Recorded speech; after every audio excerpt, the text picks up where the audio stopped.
বন্ধুরা, আজকে মেয়ে টিফিনে নেবে, তাই একটুখানি চিড়ে ভেজে দিচ্ছি।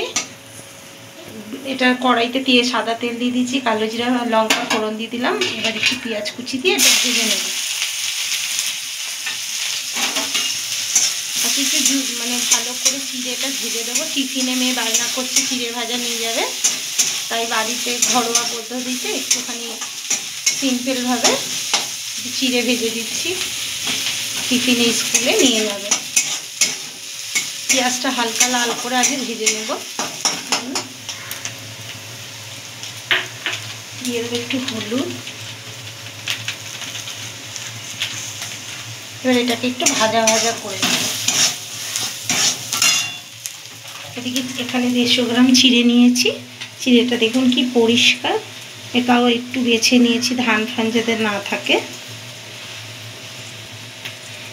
এবার পেঁয়াজটা ভাজা ভাজা করে নেবো, হালকা করে লাল করে, যাতে ঝাল মিষ্টি নুনটা ভালো লাগে, একসঙ্গে সমান হলে এটা খেতে ভালো লাগবে। দেখুন এটা লাল লাল ভাজা হয়ে গেছে। কিছুক্ষণ নাড়াচাড়ার পর দিয়ে দেবো চিড়াগুলো, আমরা এখানে আস্তে আস্তে ছেড়ে দেবো।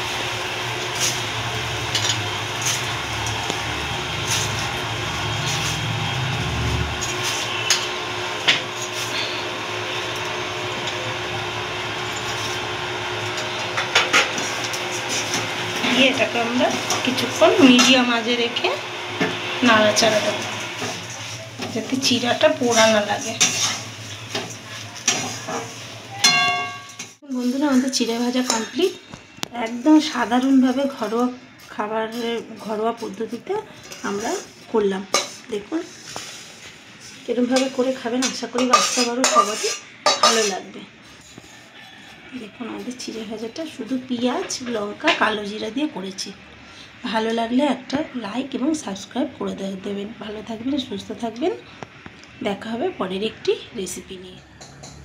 এখন মেয়ের টিফিন রেডি হয়ে গেছে। আপনাদের দেখালাম চিড়ে ভাজাটা, তার সঙ্গে দিয়েছি আলু ভাজা। এটাই হচ্ছে আজকের আমার মেয়ের স্কুলের টিফিন।